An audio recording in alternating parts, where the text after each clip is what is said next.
Daniel Padilla ipinahiya ni Julia Barreto sa harap ng maraming tao. Sambit ng aktres na napakawalang hiya ni Daniel.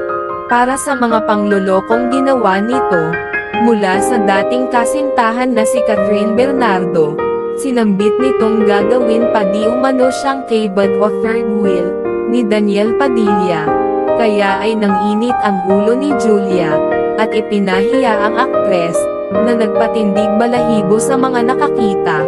Walang nasabi si Daniel dahil tunay nga raw talaga itong manloloko. Galit na galit si Julia kay Daniel, sa pagkahiya sa maraming tao. Daniel Padilla ipinahiya ni Julia Barreto sa harap ng maraming tao. Sambit ng aktres na napakawalang hiya ni Daniel. Para sa mga panglolokong ginawa nito, mula sa dating kasintahan na si Catherine Bernardo, sinambit nitong gagawin pa di umano siyang kabad o third wheel ni Daniel Padilla. Kaya ay nanginit ang ulo ni Julia, at ipinahiya ang aktres,